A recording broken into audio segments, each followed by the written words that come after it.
Good morning, guys. You know, it's amazing. The way we think about something can change everything. One of the things I've learned in my life, and I hope this helps you, is the way I would think of the word obsession. That's another word that's thrown around, and often there's a negativity or a fear associated with it. There are two sides to it. To me, it is focused mind power. And to me, the greatest thing we can do is channel the positive aspect of it. So obsession is a positive focused mind power that you have an ability to do. If you have something you want to do and you believe in it and it's aligned with goodness and rightness for everyone, you need obsession. You need that mind power. My friend Eric Thomas says we should become obsessed with self-improvement. I love this. Imagine we all did that. Hope this helps everyone. Have a great day.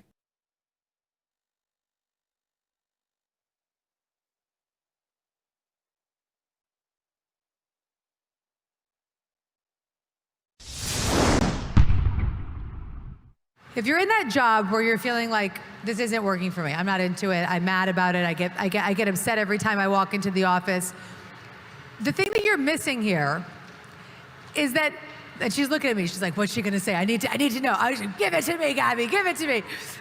The thing that you're missing is that when you appreciate what you do have, you create more of what you want. Appreciating even the job that isn't the one that you want forever actually helps you attract the next career path. And you think it's counterintuitive because you're thinking, well, I don't want to appreciate this thing I don't want. That's sending out a message to the universe that I want something I don't want. Actually, no. The more you appreciate what's in front of you, the more you become a magnet for what it is that you desire. So if you appreciate that job that's not that great, and you bring an energy that's a little bit more of a high vibe frequency, and you show up to work and you've got a better attitude, and people start to like you a little bit more because you're in that appreciation of whatever's around you, and they start to see you a little bit differently, and then maybe they give you a raise, or maybe they see some potential in you, or maybe one day you're just in a really good mood because you've been appreciating everybody and you're not mad anymore, you're not complaining on your Instagram about how you hate your job, and you're walking through the office and you're in a really good mood and you get in the elevator and you bump into somebody and they say, oh, what do you do? And you say, I'm a copy editor at this company and blah, blah, blah. And they say, oh, how interesting. We've been looking for a copy editor. Because it's your energy and your appreciation that creates that opportunity. So the more that you're in an energy of lack or fear or negativity, the more likely you are to deflect the creative possibilities in your life. The more you are to deflect the new opportunities, and the less fun you have, real. You know what I mean? Like, the key to attracting what you want, people, is to have fun. Straight up, have fun. Appreciation does not equal complacency. One of the biggest things that I think we struggle as entrepreneurs or as ambitious people is you feel like if you start being really appreciative of what you have, then you won't want to go off and do more. And that by being grateful or being appreciative of what you've got, it somehow squashes your ambition to go and create more. Have you ever thought about that? I have. And what I've realized over the years is that it's the exact opposite, at least for me. That the more I can lean in on appreciation, the more I can lean in on what I do have, it actually gives me the motivation to want to go off and do more. It feels like it's counterintuitive to say, but for whatever reason it works. So for example, whenever I look at my main channel, we've got 3 million subscribers plus on the main channel. When I can connect to, I'm so appreciative of having 3 million subscribers on my main channel, it gives me, when I can feel it, when it's actually in my heart, it's like, wow, I can't believe that we have 3 million subscribers, that we've got 500 million views. That's more than a population of the United States in terms of the views on the channel. It sounds crazy. Whenever I can actually connect to that in my heart, not just, ooh, that's really good, like a logical brain thing, but in my heart, it makes me want to do more. It makes me want to serve more. It makes me want to help more. It makes me want to do more videos. It makes me feel like what I do matters and is important. And I honestly think that this is one of the biggest reasons why I kept going. If you look at my channel, the main one, we started in 2009. So many, many, many years ago. And I've posted my progress of how well the channel's done over the years. In 5 years in, I had 7,000 subscribers, something like that. Can you imagine 5 years of making videos and you're still at 7,000 subscribers? And you know, year one was under 100 subscribers, and you know, you could see the growth on the website. What kept me going? I was shy, I was introverted, I was scared to make videos. What kept me going? What kept me going? What kept me going? People ask me all the time, how did you not burn out? What kept you going when you weren't seeing a lot of results? What kept me going was I always focused on who I was serving instead of who I wasn't. I did a live stream last night on my much newer gaming channel, and we had, I don't know, 7 people who were consistent in the chat. Why show up? Why do it? How is that not a waste of time? You know, like, why shouldn't I not be doing something else? Because I focused on the 7 people who were there. And I ended up making a great connection for 2 of the people. There's a guy named Michael who has a channel focused on helping people understand people with disabilities. And he brings on able-bodied people to ask questions that might be uncomfortable questions about what it's like living with a disability. And while he was on the live stream last night, I thought of another friend of mine, Nick Tabor, and I thought that the 2 of them would get along really well. And I ended up making a quick introduction for the 2 of them, and now they're connected. They're going to make some content, and who knows, maybe that leads to nowhere, or maybe they become best friends and launch $1 billion business together. I don't know, but it feels like it matters. It feels like yesterday mattered, that stream yesterday mattered, that even though there are only 7 people on the stream, it felt like it matters. It felt like what I do matters to somebody. And at the end of the day, that's what we all want. You want to feel like you're going to wake up today and do something that's going to matter to somebody in a meaningful, deep way. And so you can be grateful for that. You can appreciate that. And in knowing that, it inspires me to want to go off and do more. It's not the opposite. It's not that, oh, I'm so grateful and appreciative that we had this great session last night, and so now I'm not going to make any more content. Having appreciation and gratitude for what you have actually lets you go off and create more. It puts you in a much better, much more positive, much more service mindset to want to go off and create even bigger scale things. So in my first videos, when I was struggling and didn't believe in myself and had no confidence, and this is the only thing I had going for me, was I kept going.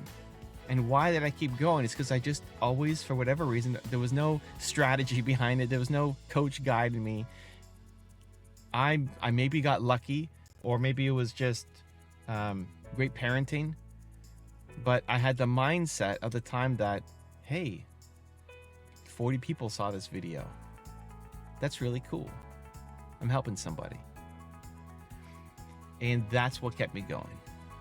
It took me 350 videos before I wasn't completely embarrassed by myself, and 700 videos until I inspired myself with one of my own videos, or I watched it back and I could finally start feeling proud. 700 videos before I finally started feeling proud of what I was making, that I could watch my own videos back and not cringe. So if that's you, if you're starting and you watch your own videos back and you think that you suck, well, hey, that was me too. And it took 700 public videos before I didn't think that I completely sucked. But I kept going because I felt like it mattered. Because at least for one person, maybe you watching this video, it's still what I use today. Maybe this is the video that encourages you to keep going, that encourages you to be a little more appreciative, that encourages you to share a little bit more, to say yes a little bit more, to take that idea that you've got in your brain and actually go and do something on it. Like maybe this is the video that pushes you just a little bit forward to go off and do it. Use it as permission to say, hey, I've got great ideas and I want to serve, and it's finally time for me to step up. You know, it's finally time. Whether it works or not, I'm going to try. I'm going to try a little bit more today because it might help one person. And if this is the video that gives you the permission to go and chase down that idea, that's it. That's why I do what I do. And as much as I love the numbers, and it's great, you know, yes, I want to hit 5 million subscribers and 10 million subscribers and whatever. I want to solve the world's biggest problem, right? People don't believe in themselves enough. That's the biggest problem in the world. I'm never going to do it. And I wake up every day trying to do it. But the thing that keeps me going is the appreciation and gratitude for what I have done and what I have in my life.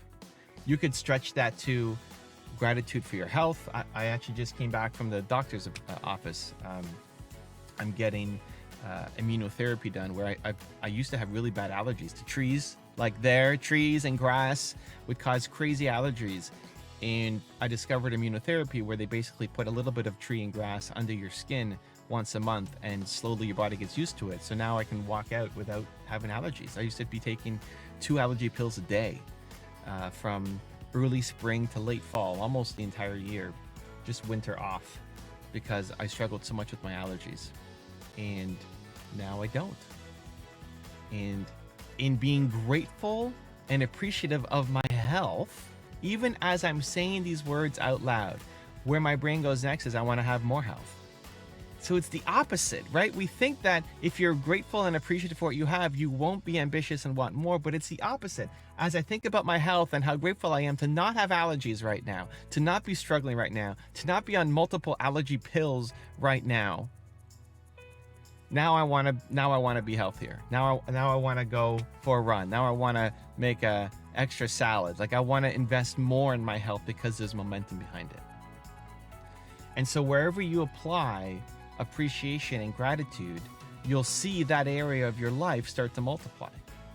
So if you're grateful for the relationships in your life, you'll see those relationships get better. If you're appreciative for what you've done in your business so far, even though it's not where you want to be, listen, you're never going to be where you want to be. But if you're grateful and appreciative for what you have done already in your business, it'll give you momentum to go and create more. So wherever you apply gratitude and appreciation, that area of your life will multiply, will get better, will continue to improve. I want you to think about the opposite. You know, again, we think that gratitude and appreciation leads to complacency. It doesn't. We think that being appreciative for what we have makes us less of an ambitious person. It doesn't. It's the opposite. Lean in on gratitude and appreciation and watch your entire life change. Also, to make sure you're actually taking action after watching this video, I've designed a special free worksheet just for this video. The worksheet will highlight all of the lessons learned in this video, as well as pull out our 3 favorite learnings and quotes that will inspire you to actually do something. The worksheet will also give you space to write down what your key takeaways are and your specific plan of action to make sure you're getting results. If you want the worksheet designed specifically for this video, absolutely for free, there's a link in the description below. Go click on it and start building the momentum in your life and your business. I'll see you there.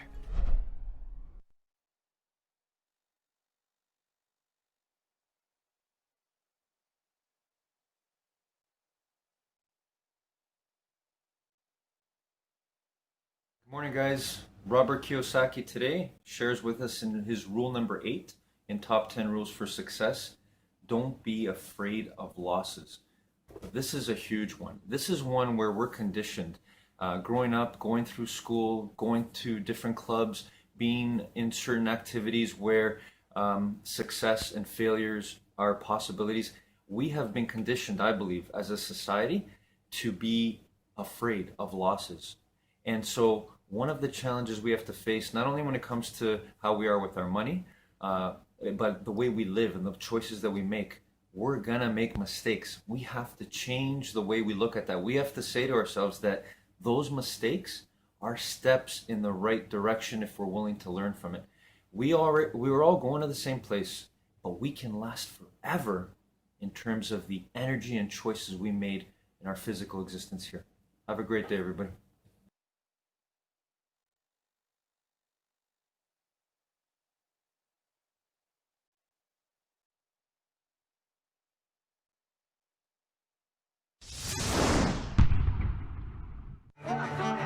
We are talking about climate change, carbon emissions, and global warming and various other aspects. But we are not addressing soil. Soil is the habitat upon which zillions of lives thrive. Once there is no richness in soil, then you have forsaken the planet in many ways. Every responsible scientist in the world and the UN agencies are clearly saying we have only 80 to 100 harvests left. That means approximately 45 to 50 years of agricultural soil left on the planet. By 2045, we will be producing 40% less food than what we are producing right now, and our populations will be 9.3 billion people. The food shortages that could manifest in the next 25 years, the consequences of that is unimaginable. Civil wars will unfold across the world once there is food shortage. What we are facing now is soil extinction. Why is soil becoming extinct? Where is it going away? What is happening to our soil? We must understand, if you add organic content to sand, sand will turn into soil. If you remove all organic content from the soil, soil will become sand. In normal agricultural soil, the minimum organic content should be between 3 to 6%. The most minimum is 3%. At least this minimum to keep the soil alive, to keep the soil as living soil is a must. Agricultural soils across the world, the depletion is so heavy. In most countries, more than 50% of the topsoil is already gone in the last 100 years. The nutrient levels have dropped significantly. The level of micronutrients you would get from your food in early 20th century to what you are getting from the same food now has dropped 90%. If you ate one orange in 1920s, what you got from it, now in 2020, if you have to get the same, you will have to eat 8 oranges. This is what we have done to our food. Soil is the biggest ecosystem on the planet, and so few people know anything about it. 1 teaspoon of healthy soil probably contains more microbes than there are people on Earth. The microbial life in the first 12 to 15 inches of topsoil is the basis of our existence. It is this magic beneath our feet which has produced the life that we are. This first 12 to 15 inches of soil is the basis of life for 87% of life on this planet, including you and me. We have to begin to recognize that what we call our soil, Mother Earth, is a living organism. Open soils, ripped open by plowing, open to sunlight, is the basis of destruction of microbial life. So the focus should be on agriculture, the focus should be on seeing that land is under shade as much as possible, some kind of shade, grasses, herbs, bushes, trees. Conscious Planet is launching Save Soil movement to bring about a policy change to regenerate soil. As a part of this, I'm 65 and I'm riding 30,000 kilometers, a lone motorcycle journey, 30,000 kilometers across 24 nations to activate support from the citizenry to assure the governments long-term investments will be appreciated. So it's extremely important that soil regeneration is enshrined in the policy of every government on the planet. We must change the narrative on the planet that soil is a wealth, a legacy we have received from previous generations, and we have to pass it on as living soil for future generations. We are in a cusp of time. If you do the right things now, in the next 15 to 25 years, we can significantly turn this situation around and regenerate the soil. But if we allow this to progress like this for another 30 to 40 years, after 40 years if we attempt this, then it could take 150 to 200 years because that much loss of biodiversity would have happened. From 21st of March for 100 days, the whole world, every human being on the planet should talk soil. So we must hear the word soil, save soil everywhere to see that the narrative on the planet changes towards the most vital aspect of our life, the soil. Each one of you should reach as many people as you can to make this happen. Many global leaders and influencers are already participating in the movement. Be a part of this and let us make it happen. from my part as much as I can contribute. We're going to save the soil. Do your part. And saving the soils. Our future, our children's future, and our planet's future depend on it. Save the soil. We know what we must do, so let's make it happen. Let's make it happen. Let's make it happen. Let's make it happen. Let's make it happen. Let's make it happen. Let's make it happen. Everybody says, okay, what can I do? Shall I go and fix my garden? See, you fixing your garden is very cute of you, all right? But it is not a solution. It's very nice, you must do it, it's a wonderful thing to do, but it is not a solution for the world because 71% of the world's land is under till. That's what needs to change if a real difference has to happen. For that to happen, unless it's enshrined in the policy, it will not happen. And even if it happens, next generation can just reverse it, as we have done it. Hello? It has to be in the policy. How in urban land there are building policies, all right? You can only build that much. If you build more, it will be demolished. Yes or no? But if you have 10 acres of land, you can plow every inch of it, and in 10-15 years' time, you can turn it into a desert. Nobody will ask you, why have you done it? Because destroying soil is not considered a crime. But this is the worst crime you can commit because you are eating up the food of the unborn child already. And it's very, very important to understand that soil is not our property. It's a legacy we have received from previous generations. It's our basic responsibility as a generation to pass it on as a living soil for next generation. That is something we must do. For this to happen, minimum 3 to 6% organic content should be there in the soil. That must become the policy in every nation. How do we do it? The nations will have to provide incentives. Right now, we are saying 1.48 is the approximate organic content in these countries. If the government offers an incentive, if a farmer makes it 3%, he will get this much. If he can do it in 2 or 3 years' time. If he makes it 6%, he will get more. Like this, they can set up incentive. Apart from that, you can also brand your products like this, that if your farm is 6% organic content, instead of saying the product is organic, which doesn't mean anything actually, it's just a branding. If you say, my land as a farm has 6% organic content, if that is marked on the product, you can also price it higher and people will buy it because it's coming from a very rich soil.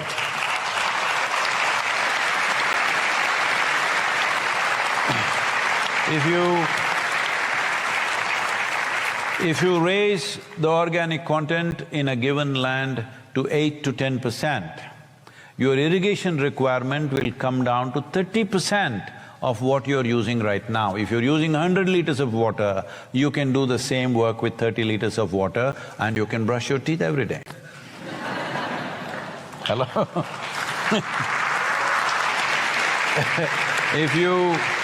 If you raise the organic content to 12 to 15%, which will take some time in most lands, if you do that, your irrigation requirement will come down to 10 to 15%. That is, 100 liters will become 15 liters of water.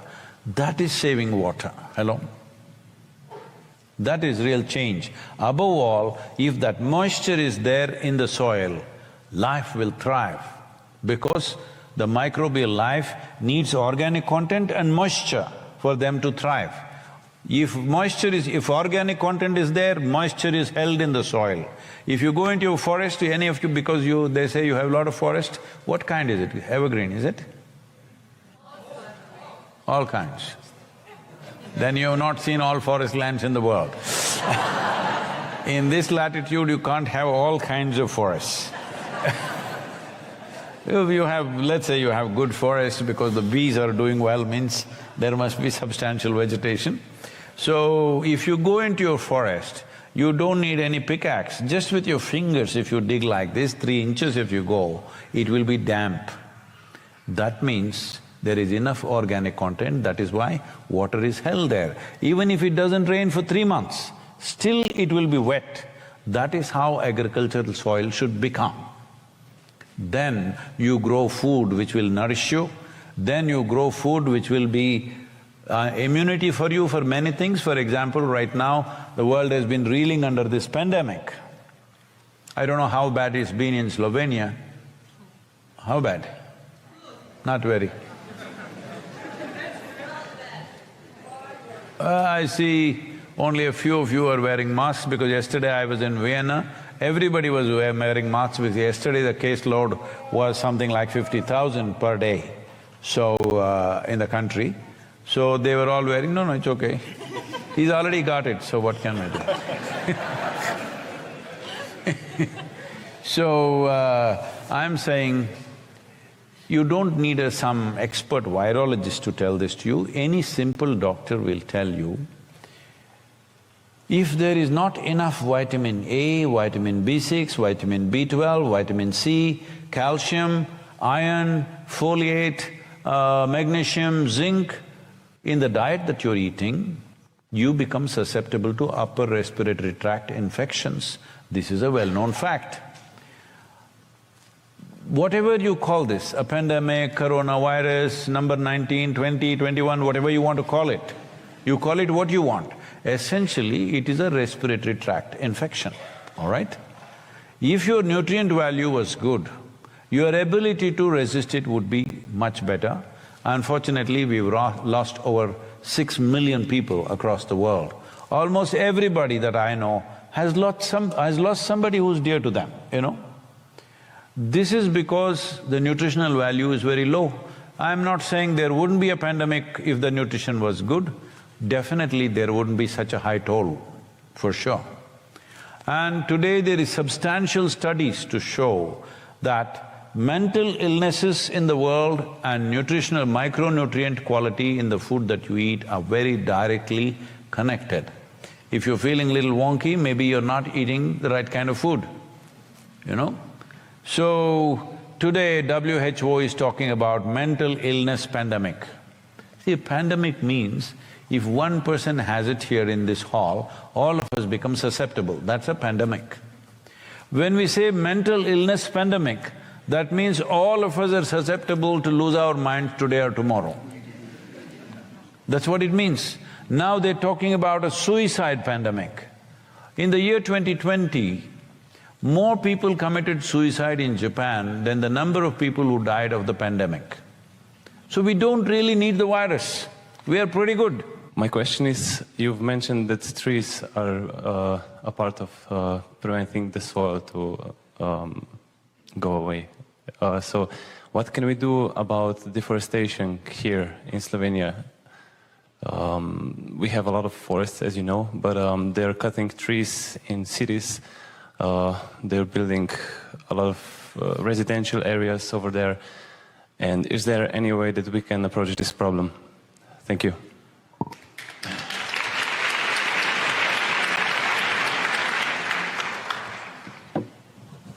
See, everybody wants all the comforts and conveniences, but at the same time, we don't want to do certain things. Life doesn't work like that. See, right now, could we have held this meeting under a tree? If it was India, we would have done it, because the weather would permit it. Here we need a hall. Well, how many trees did they cut to build this building? They would have cut something, definitely. Can't help it. We can minimize it, we cannot avoid it. So let's understand this. Let's not always… this is not something to be dealt with emotionally. This needs to be done very pragmatically, otherwise, believe me, if you pit economy and development versus ecology and trees and stuff, ecology will lose. It's very important, we must design it in such a way both of them can thrive together. Otherwise, people will talk ecology but vote for economy. Yes or no? Everywhere in the world, not just here. That's a fact. So, one important thing that I have been doing, when I was at the UN, I told them my work is to officiate the marriage of economy and ecology. Because if these two things don't get together and work together, simply it won't work. For example, in the Kaveri region, we've done this. See, the farmer's income has gone up 300 to 800% in 7 to 8 years. And those of them who've gone for a certain level of trees, once in 12 years when they fell these trees, they're getting about the same money they would get if they sell the land.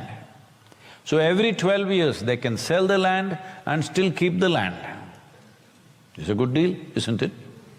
You sold the land, but still you have the land with you because they cut the trees and sold it. This is important that we understand how we balance this. I am not saying just blatantly do wild kind of development, no. But what is needed may have to be done, otherwise there is populations to serve, isn't it? Human beings have gotten used to a certain level of comfort and convenience. You can't tell them, go live in the jungle. They won't do that. They will talk about it, they will appreciate it. On the phone screen, they like rainforest. If you leave them in rainforest for 1 week, they don't know what will happen to them. When I lived in the jungles and after 2-3 weeks when I come home, even my mother wouldn't recognize me, head to toe, insect bites, because I slept on the trees and here and there, and I'm bitten head to toe, all right? You can't even recognize me, I would be like that, it'll take 3-4 days to get back my shape of my features back. So, you're not ready for that kind of life. We've gotten used to certain comfort and convenience today, and people are not willing to go back to that kind of life. Which people lived, you will see, people… Even in villages today there is too much comfort, but you will see older, at least in the movies if you see, people are like this because all the time something will be itching if you live in the natural conditions, believe me. You will be bitten head to toe with all kinds of things. You must just get used to it because you can't avoid them, you don't know where they are. Even today, our center in United States in Tennessee, we are nearly 17 square miles of land or over 20,000 acres. We have committed 70% to conservation. We will keep the forest as it is, 70% of the land, 30% we will build. But if you enter the forest in the summer season, you had it. You had it means you had it. The ticks are waiting up there, they will sense your body temperature and they'll shoot. You won't know where they landed, they will go and embed in the skin. After 2 months, that guy is crawling out of my belly. You know, he's gotten into me when I'm in United States, I'm in India for about 1.5 months. After that, I'm sleeping in the night, something itching and do this something on my stomach. Then I pull out this living guy. He traveled all the way from United States to India with me. They're like that. So, don't romanticize too much. It's very important we handle this pragmatically, the way it is needed for today's life. So, our aspirations need to be modulated in such a way, but at the same time, not against everything that needs to develop in a country. If you oppose, they will beat you down and destroy all the forests. Don't do that. Make forest an attractive place where children can go and, explore. There is a certain love for the land. This must come in the next generation, that they enjoy being there. Otherwise, you can't preserve it for long. I appreciate the emotion behind it, but it needs to be dealt with pragmatically and, we need to make the governments commit. At least a certain amount of forests will never be disturbed. We must make them commit that. But in the city, if you can't do development, then people will complain. They want roads, they want buildings, they want conveniences, they want schools, they want hospitals. Hello? People need all this. We must understand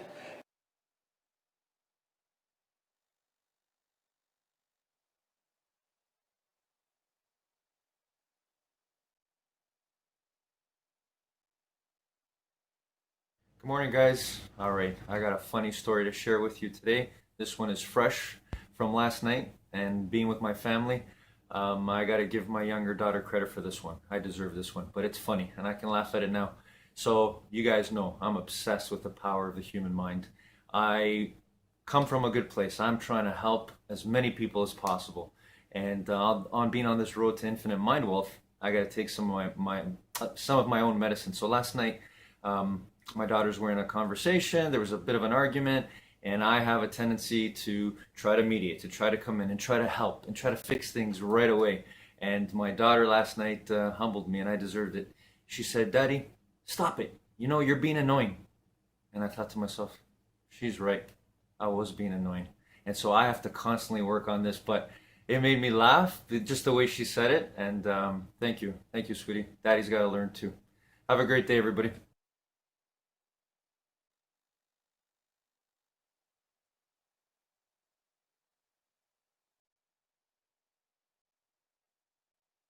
You need a goal. And that goal needs to be two things. Exciting, meaning you just like it. There is something about it that you find motivational, exciting, whatever. And then the other part is it needs to be honorable. Now, honorable means that it elevates not only yourself, but other people. The reason those two things are the guaranteed 1-2 punch of success is getting motivated is all about managing your neurochemistry. It's about knowing how you want to feel, figuring out the things that make you feel that way, making sure that that feeling is incredibly elevated so that you really chase after that feeling. The reason that people do drugs is to modulate their neurochemistry. Now, the great news is that you can modulate your neurochemistry without needing to do drugs, but it requires you to invest emotionally in things that matter to you. Now, the number one problem I see when people are procrastinating is they are not very excited by their goal. You have to take the time, one, to figure out what it is that you like. What are the things that you respond to? Kevin Kelly has a really fascinating idea that he calls not prematurely optimizing. You don't want to prematurely optimize. You don't want to pick a life path until you've explored and understand what the things are that you get a natural response from. Now, it's just going to be some degree of like. I like this thing. It isn't going to be, oh my God, the heavens open up and it becomes clear what I should be doing with my life. It is way simpler than that. It is something that gives you more energy than it takes. Now, once you find the thing that gives you more energy than it takes, now we can begin investing in that. And we go back to that initial idea of I'm excited by my goal, which is very clear. I know exactly what I'm trying to accomplish, and it's honorable. Now, when you're doing something that elevates other people, you get in a positive feedback loop, because what happens is you work hard to gain a set of skills that allow you to move towards this goal that's exciting and honorable. And then you start getting feedback from people because achieving your goal, even pursuing your goal, is helping other people. By helping other people, you get positive feedback. Because you're getting that positive feedback, the next time you want to lay on the couch, you need only think of them and the way that it makes you feel to help people, to elevate, to push yourself, to go and get something done. Then you want to put rules into your life so that you don't end up wasting time, so that you catch yourself. The reason that I don't ever find myself just laying around is because I have a rule. Monday through Friday, if I'm awake, I'm either working or working out. I've been very careful to make sure that the things that I'm working on are moving me towards that goal that's incredibly exciting and honorable. So I'm getting all the feedback from people by getting good at this thing and adding value to their lives. And it was already exciting. I just found it interesting in and of itself. And then I have invested emotionally over and over and over, focusing on the people that I'm trying to help, telling myself I'm trying to help these people, telling other people, embodying the emotion that I want to feel. And then I've got my rules to fall back on. I get out of bed in 10 minutes or less. Monday through Friday, if I'm awake, I'm either working or working out. And those two rules, as deceptively simple as they are, when combined with a goal that excites me, and then the feedback loop of actually being able to help other people, creates this thing where I get so much juice out of it. Now, you're gonna have different rules. Maybe for you, it isn't that Monday through Friday, you're either working or working out. Maybe it's Monday through Friday. If you're awake, you're either spending time with your family or you're working or working out, whatever. Like, you're gonna make different allowances for the things that matter in your life. But as long as you're doing those things in their order of how you value them in your life, like you might say, Monday through Friday, if it's between the hours of 8 a.m. and 5 p.m., I'm working. If it's between the hours of 5:01 and my bedtime, I'm spending it with family. Rad. Now you've optimized your life for the things that matter to you. You don't need to try to match my rules.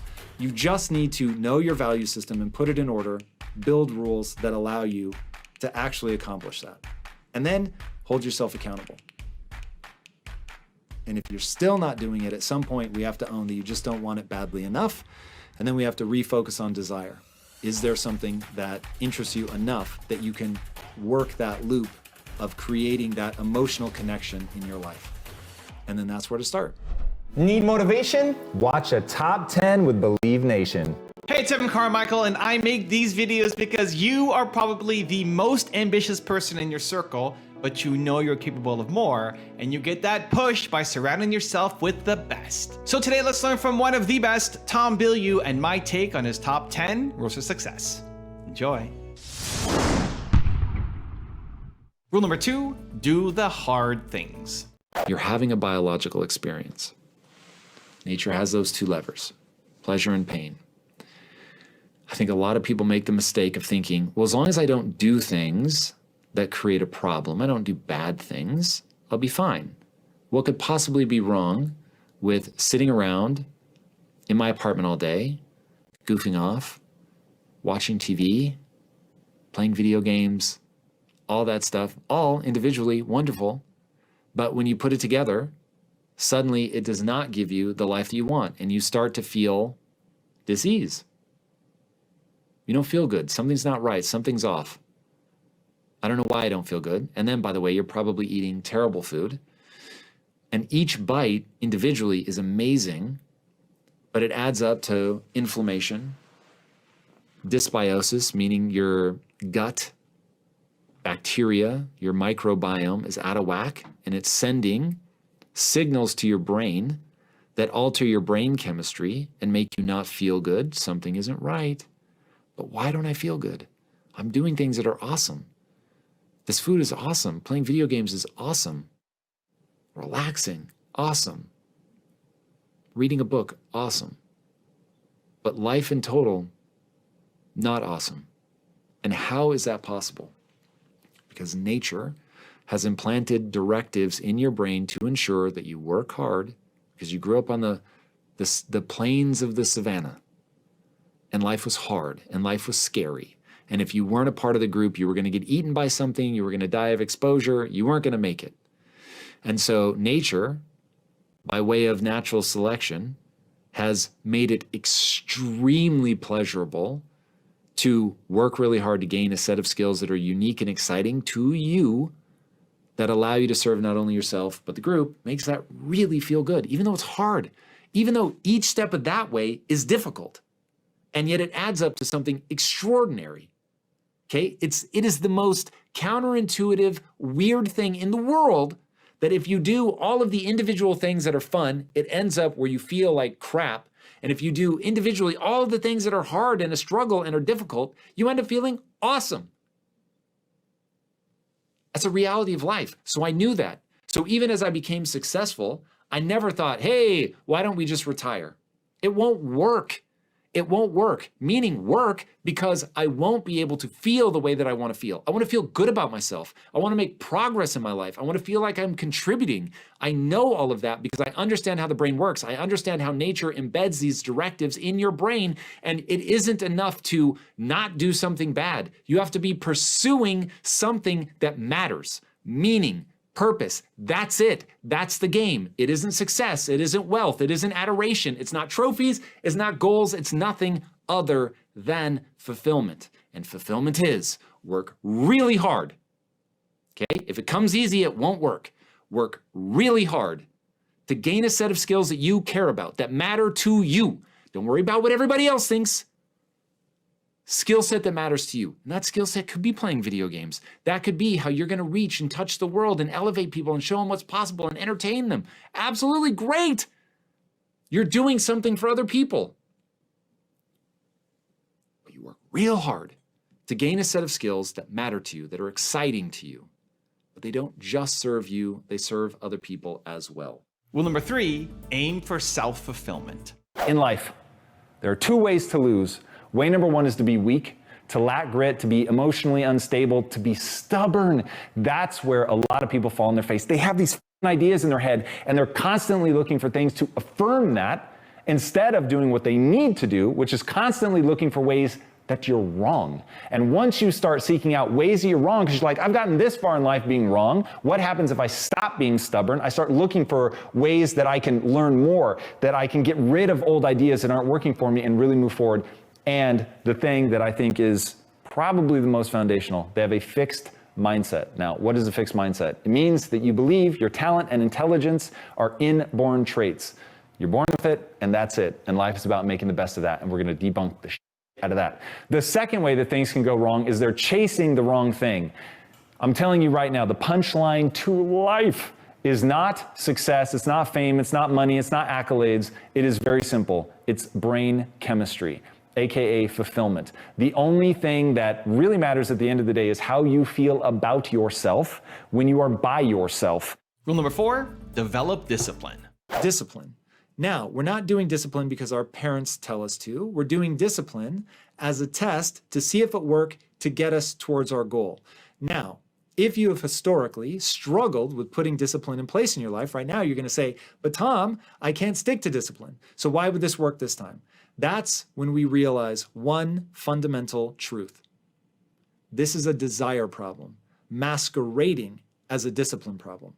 Once you want your goal, the way that a drowning man wants his next breath, you will find discipline very easy to stick to. And so learning to build your desire for the goal that you have set for yourself, that becomes the incredibly important part. And the way to dial that desire up is to do a loop. And it goes like this. You're going to tell yourself that you're very excited about this goal. You're going to tell other people that you're very excited about this goal. And then you're going to embody the feeling, the amplitude that you want to feel when you think about that goal. Now, there's a mechanism in the human mind where it will justify the way that you act, no matter what. I won't waste time explaining some of the studies, but they are utterly fascinating about how even people with damaged areas of the brain will end up making up random ass stories because the brain abhors a lack of reason. So the brain will always and forever make up some story about why you're doing what you're doing. And so if you're responding hugely to something, oh my God, I'm so excited about doing this thing. Like I'm really amped up about it. And you're saying that to yourself and you're saying it to other people and you're saying it just like that. Then the brain goes, there must really be something here. We've got this elevated level of emotion. Amazing. Let's leverage that. And the brain doesn't say, let's leverage that.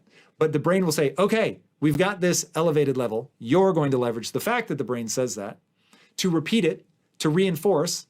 And over time, you actually just will feel that heightened level of emotion. It's the way the brain works. What you repeat, you become.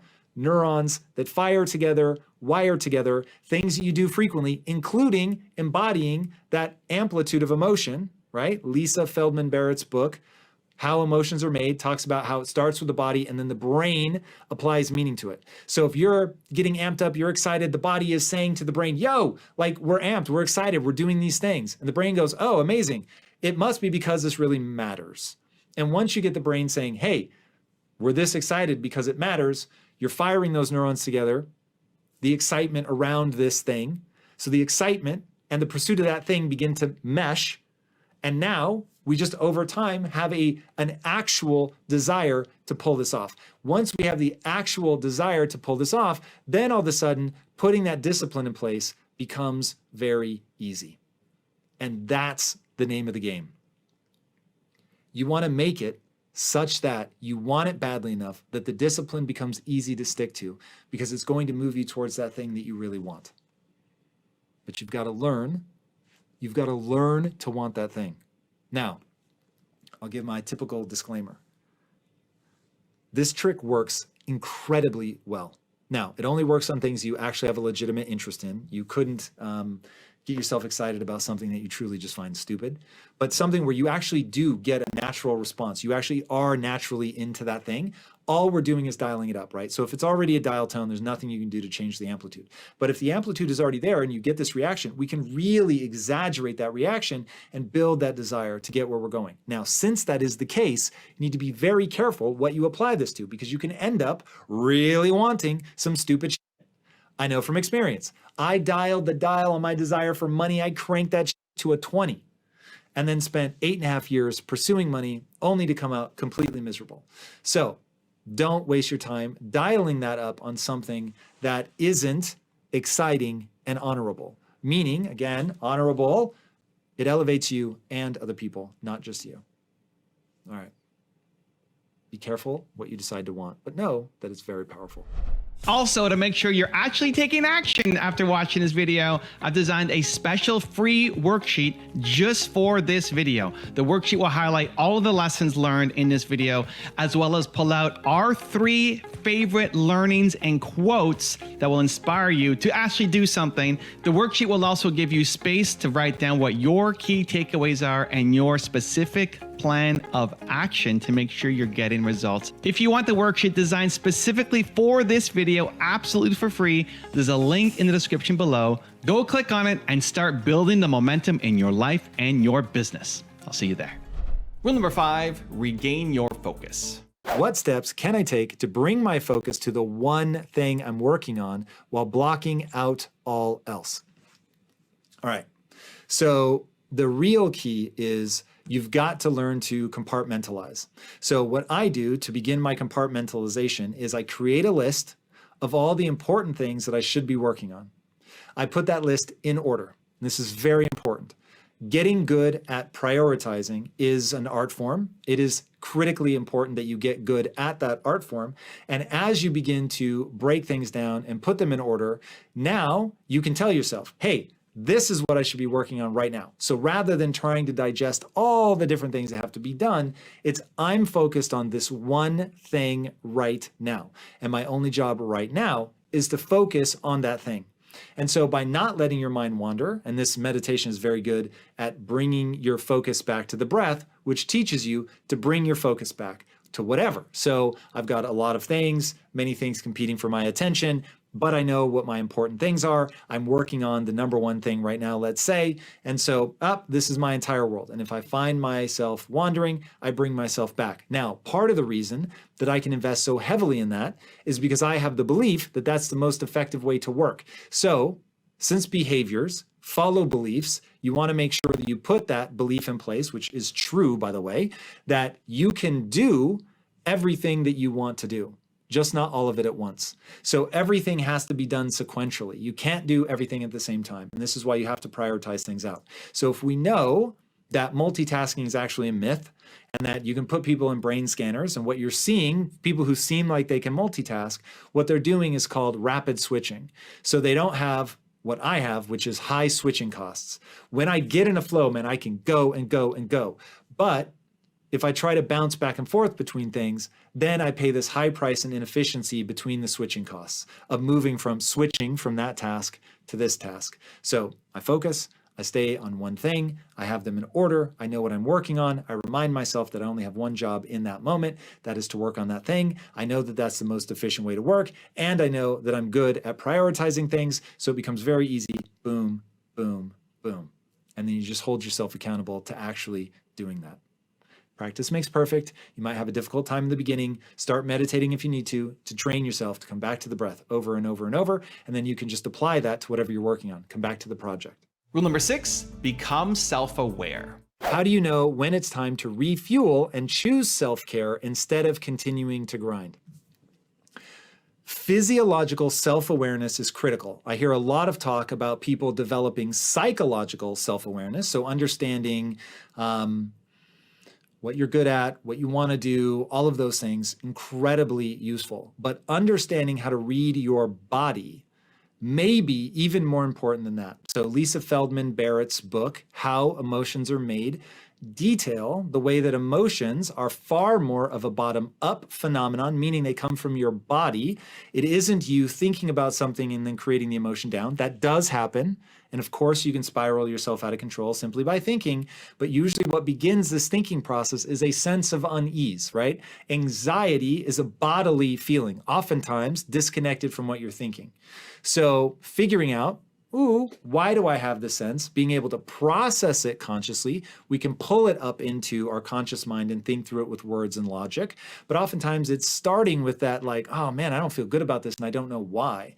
So this is the fascinating thing about drugs, is drugs can either eliminate or change the bodily sensation, which then changes the story that you're telling yourself about the sensation. Now, this isn't an advertisement for drugs. It's to get you to understand that it can be risky to sever the sense of body from what you're telling yourself about it.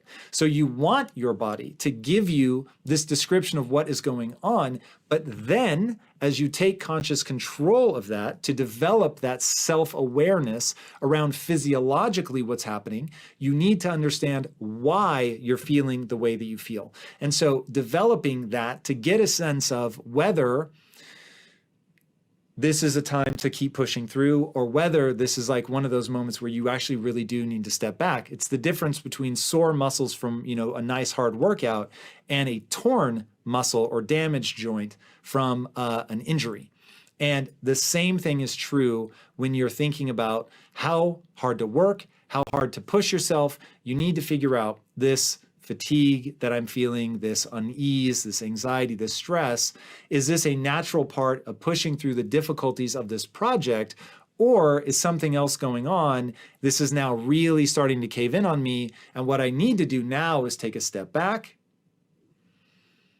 meditate, journal, hug my significant other, pet my dog, cuddle my kids, whatever the case may be, go for a run, but doing something that slows you down, lets you take a deep breath. And the only way to figure that out is to be able to interpret the feelings that your body's giving you into conscious thought, okay? And getting good at that loop is very, very important. And it takes practice. It takes understanding what the body is communicating, why it's communicating it, what impacts it, like what you eat and drink has a huge impact on what your gut is telling you. And then your brain tries to make sense of it. And it doesn't always go, oh, I'm feeling anxious because, in my case, I was drinking a 0-calorie Monster, which, much to my dismay, because I absolutely love them, make me feel anxious. And so getting an understanding of that, seeing that pattern, was actually quite transformational, because I stopped drinking them and my anxiety levels plummeted by like 70%. It's pretty crazy. Didn't take me to zero, but it made it a phenomenon that was easily manageable through meditation. So this is where you have to develop that awareness, that pattern recognition, and be able to say, oh, I feel this way because of XYZ thing happening at work or with my spouse or with food that I'm consuming. So be very thoughtful about that. And that will then help you determine whether it's we need self-care or we just need to push through. Rule number 7, learn to delay gratification. The reality is that those who can delay eating the marshmallow the longest do the best, because you're right. Delaying gratification is an absolute superpower. Now, one of the most extraordinary experiments was done at Stanford University. It's called the marshmallow experiment. There's a whole book written on this, utterly fascinating. They followed the participants in this study for like 25 years. Absolutely incredible. They bring these kids into a room. They give them a marshmallow and they say, hey, you can eat the marshmallow now if you want. But if you wait until I come back, then I'll give you 2 marshmallows. So it's basically double your money. It's not going to be that long. Now, what the kid doesn't know is that the researcher isn't coming back, and they just want to see how long the kid is going to wait until they eat it. They do eventually come back, but they leave him really to struggle for quite some time. And what they found was the kids that could come up with games, whether singing to themselves, not looking at the marshmallow, whatever, the kids that were able to delay the gratification the longest ended up doing the best. They got the best grades, they got the highest paying jobs, they had the most successful relationships. Now, the reason that that works is in any one moment, if you're just operating around optimizing for momentary mind states, brain states, neurochemical states, then you're always going to be in short-term thinking. You're always going to get short-term results.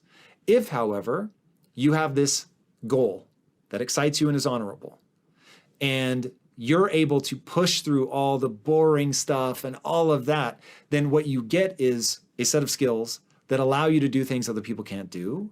And as we established in the last question, If you can do things other people can't do, that is by its very nature success. And you will be rewarded in a way that other people will not be rewarded because they can't do the things you do. And as long as the things that you do are valued by society, then you are always going to do very well.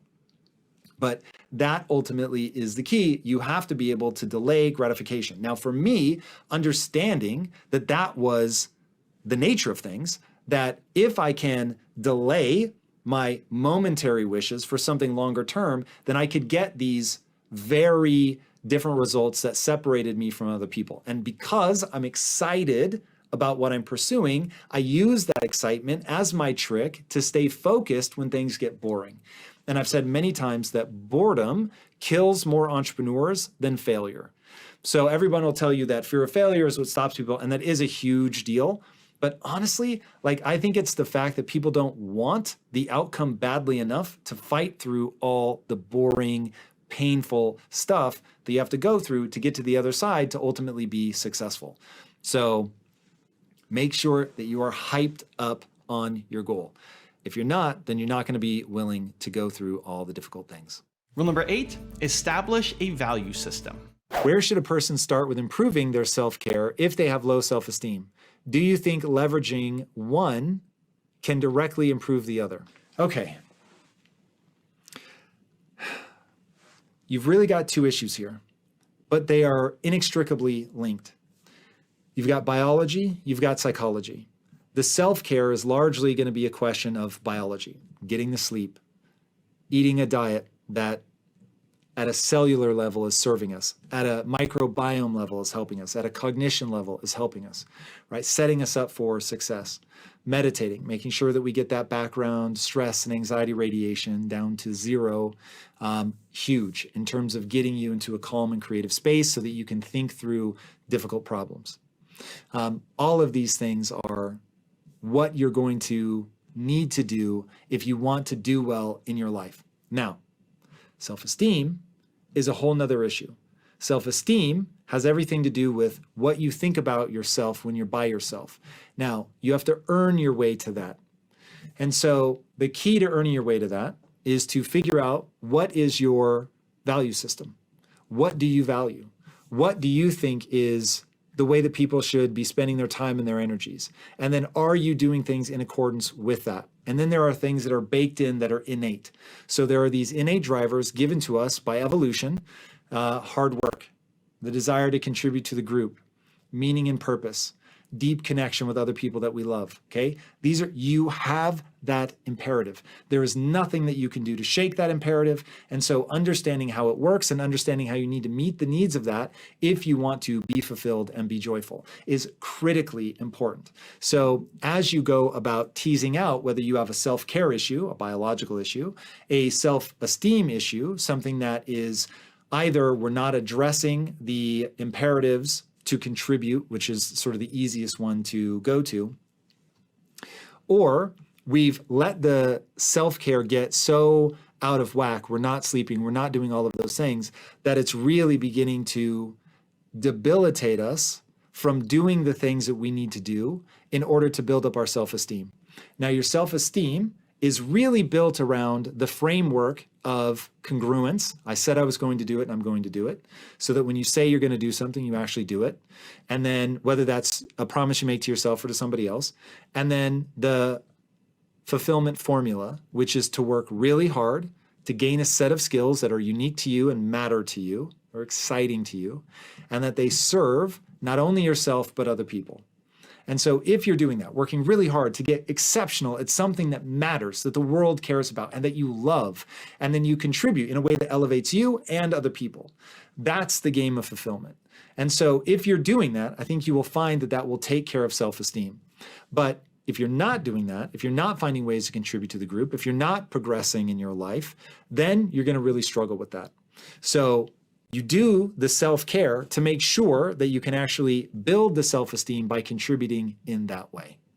And then those two things work wonderfully together, but you have to recognize that they really are two separate issues and they both need to be addressed. Rule number 9, identify your self-worth. I know that what matters in life is how you feel about yourself when you're by yourself, and that how you feel about yourself when you're by yourself is largely a function of your identity, what you believe to be true about who you are.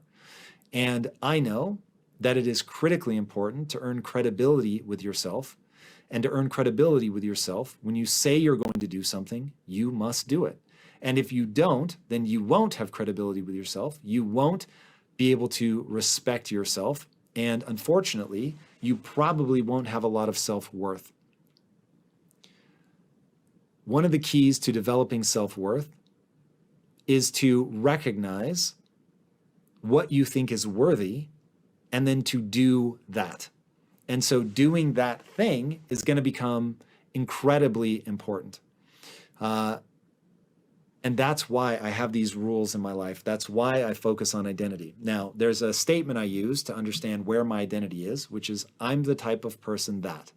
I'm the type of person that when I say I'm going to get out of bed in 10 minutes or less, I actually get out of bed in 10 minutes or less. Now, that makes me feel good about myself. I'm the type of person that believes so much in what he's building that Monday through Friday, if I'm awake, I'm either working or working out, right? So you build these identity statements into your life that when you adhere to them, they make you feel good about who you are. They represent something in your value system that you believe to be true and worthy. And when you do that, and then you adhere to those things, then you're going to feel way better about yourself. And the desire to capture that feeling about who you are over and over and over becomes the very thing that propels you out of bed and gets you going and moving towards your dreams. So I cannot stress the importance of that enough. And rule number 10, the last one before some very special bonus clips, is be consistent. You want to set yourself up in the way that we were talking about earlier to make consistency the default answer. So we go to bed at the same time. We have our meal plan prepped out. So we don't have infinite ingredients in the house and a bunch of junk food. It's like we have the ingredients we need to make the food that we want to make. Our gym clothes are right next to the bed, all of that stuff. So we are setting ourselves up so that the right answer is the easiest answer. And the pantry is an easy way to explain that. If you don't know what you're going to eat, you don't have rules around what you eat, and you've got a bunch of junk food in the house, the odds of you sticking to your diet are basically zero because you don't have things laid out. You have not said, this is what I eat for breakfast, this is what I eat for lunch, this is what time I eat, this is what time I stop eating, all that stuff. Put rules in your life, buy according to that, live according to that, and then keep that list of the things that you know that you're supposed to be doing, okay? It's very important for you to make the right choice the easy choice.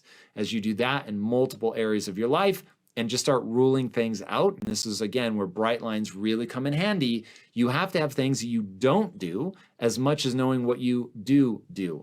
And a lot of people get themselves in trouble because they don't have these bright lines. There aren't things that are off limits. So for instance, Monday through Friday, if I'm awake, I'm either working or working out. So you can imagine if I start goofing off, I start playing with the dog, I play video games, I would know immediately that I'm not doing what I'm supposed to be doing because is it Monday through Friday? Yes. Am I working or working out? No. Cool. Then you're doing the wrong thing. And so by having these rules and writing them down can be really useful. Having these rules, writing them down, knowing exactly what you're trying to accomplish and why you're trying to accomplish it. Because remember, you don't want to live the way that I'm describing unless it's in service of something you love, that you're excited about, that you believe in, that you want it. Because when you want that stuff, none of what I'm describing is a pain in the ass. You're excited to have these rules because they're actually allowing you to get done the thing that you want to get done. And the more you engage with it, the more exciting it is, the more your passions are ignited because you're getting good at something, you're making progress, and something we haven't talked about. Make sure your goals are exciting and honorable. They're exciting. You just want to do it. It's fun. This is an area that you like to be in. And it's serving people in a way that elevates not only yourself, but other people. Okay? When you're working your ass off to gain a set of skills that allow you to serve other people in a way that's fun, now you've really got something. If you hear me talking about all this and I'm saying apply it to a thing that you hate, that doesn't make any sense. But when you apply it to something that you believe in, and you have to do that work, you have to decide to attach that meaning and purpose to that thing. But when you do that, now all of a sudden working hard and being a badass and seeing who you're becoming That is amazing. As Tony Robbins says, progress is a foundational pillar to human happiness. Make progress. Make progress and you will feel amazing. Discipline isn't meant to make your life suck. As Jocko Willink says, discipline equals freedom. The point of these rules and all of that is to know you're not going to quit. And you're not going to quit on something that you care about, something that matters to you, something that you're building towards that is improving your life and giving you a sense of joy. Unfortunately, joy is not easy to come by. All of the default answers are going to lead you somewhere negative. And the reason they lead you somewhere negative is because nature has hardwired you to work really hard to gain a set of skills that allow you to serve not only yourself, but other people. Nature has hardwired you for that. So if you fail to do that, you sit around just playing video games all day, and I love video games, but I don't sit around playing them all day. So if you're just sitting around staring at the wall, getting lost in a book, working out all day, and you never do anything that allows you to serve other people, I promise you, as much as you don't want this to be true, you will not feel fulfilled. Okay, nature only has two levers to pull, pleasure and pain. And if you're not doing the things that nature has deemed you need to do in order for you to live long enough to have kids that have kids, you will have a profound sense of dis-ease. And the only way to combat that is that formula for fulfillment, working really hard to gain a set of skills that allow you to serve not only yourself, because it should be fun for you, but also serve other people.